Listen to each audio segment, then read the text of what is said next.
name is Kristy and I'm a social worker from Media, Pennsylvania. I am reading from a legal memo written by John Yu and signed by Assistant Attorney General Jay Bybee. The August 1st, 2002 memo addresses the proposed interrogation of a detainee named Abu Zubaydah. My name is Jeff Singleton and I'm a public school teacher in Glenmore, Pennsylvania. I'm reading from Abu Zubaydah's first-hand account of his interrogation in a secret CIA prison. He gave this testimony to the International Committee of the Red Cross. You have asked for this office's views on whether certain proposed conduct would violate the prohibition against torture found at Section 2340A of Title 18 of the United States Code. You have asked for this advice in the course of conducting interrogations of Abu Zubaydah. In light of the information you believe Zubaydah has and the high level of threat you believe now exists, you wish to move the interrogations into what you have described as an increased pressure phase. This phase will likely last no more than several days, but could last up to 30 days. About 2.5 or 3 months after I arrived in this place, the interrogation began again, but with more intensity than before. Then the real torturing started. In this phase, you would like to employ 10 techniques that you believe will dislocate his expectations regarding the treatment he believes he will receive and encourage him to disclose the crucial information mentioned above. These 10 techniques are attention grasp, walling, facial hold, facial slap, cramped confinement, wall standing, stress positions, sleep deprivation, insects placed in a confinement box, and waterboard. You have informed us that you expect these techniques to be used in some sort of escalating fashion, culminating with the waterboard, though not necessarily ending with this technique. 2 black wooden boxes were brought into the room outside my cell. One was tall, slightly higher than me, and narrow, measuring perhaps 1 meter by 3/4 of a meter and 2 meters in height. The other was shorter, perhaps only 1 meter in height. I was taken out of my cell, and one of the interrogators wrapped a towel around my neck. They then used it to swing me around and smash me repeatedly against the hard walls of the room. I was also repeatedly slapped in the face. As I was still shackled, the pushing and pulling around meant that the shackles pulled painfully on my ankles. Cramped confinement involves the placement of the individual in a confined space, the dimensions of which restrict the individual's movement. The confined space is usually dark. The duration of confinement varies based on the size of the container.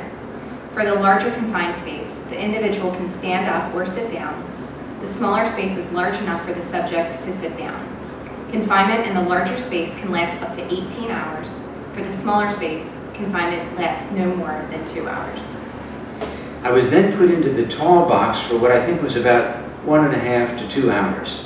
The box was totally black on the inside as well as the outside.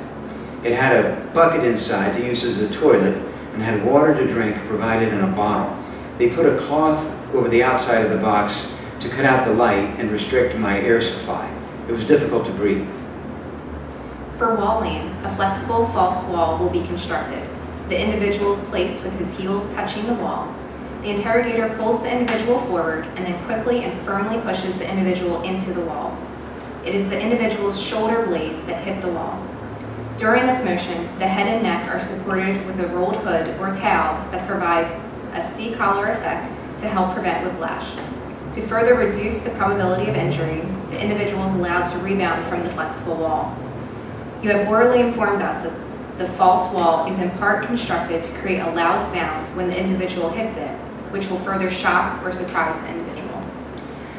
When I was led out of the box, I saw that one of the walls of the room had been covered with plywood sheeting. From now on, it was against this wall that I was then smashed with a towel around my neck. I think that the plywood was there to provide some absorption of the impact of my body. The interrogators realized that smashing me against the hard wall would probably quickly result in physical injury. During these torture sessions, many guards were present, plus 2 interrogators who did the actual beating, still asking questions, which the main interrogator left to return when the beating was over. After the beating, I was then placed in the small box. They placed a cloth or cover over the box to cut out all light and restrict my air supply. As it was not high enough even to sit upright, I had to crouch down. It was very difficult because of my wounds. The wound on my leg began to open and started to bleed. I don't know how long I remained in the small box. I think I may have slept or maybe fainted. Finally, you would like to use a technique called the waterboard. In this procedure, the individual is bound securely to an inclined bench, which is approximately 4 feet by 7 feet. The individual's feet are generally elevated. A cloth is placed over the forehead and eyes. Water is then applied to the cloth in a controlled manner. As this is done, the cloth is lowered until it covers the nose and mouth. Once the cloth is saturated and completely covers the mouth and nose, airflow is slightly restricted for 20 to 40 seconds due to the presence of the cloth. This causes an increase in carbon dioxide level in the individual's blood. This increase in the carbon dioxide level stimulates increased efforts to breathe. I was then dragged from the small box, unable to walk properly, and put on what looked like a hospital bed and strapped down very tightly with belts. A black cloth was then placed over my face, and the interrogators used a mineral water bottle to pour water on the cloth so that I could not breathe. After a few minutes, the cloth was removed and the bed was rotated into an upright position. The pressure of the straps on my wounds was very painful. I vomited. You have orally informed us that this procedure triggers an automatic physiological sensation of drowning that the individual cannot control, even though he may be aware that he is in fact not drowning. I struggled against the straps, trying to breathe, but it was hopeless. I thought I was going to die. I lost control of my urine. Since then, I still lose control of my urine when under stress. In order for pain or suffering to rise to the level of torture, the statute requires that it be severe. Although the confinement boxes, both small and large, are physically uncomfortable because of their size restricts movement, they are not so small as to require the individual to contort his body to sit or stand. I was then placed again in the tall box. While I was inside the box, loud music was played again, and somebody kept banging repeatedly on the box from the outside. I tried to sit down on the floor, but because of the small space, the bucket with urine tipped over and spilt over me. I remained in the box for several hours, maybe overnight. No pain, even approaching severe pain, results. I was then taken out, and again a towel was wrapped around my neck, and I was smashed into the wall and repeatedly slapped in the face by the same 2 interrogators as before.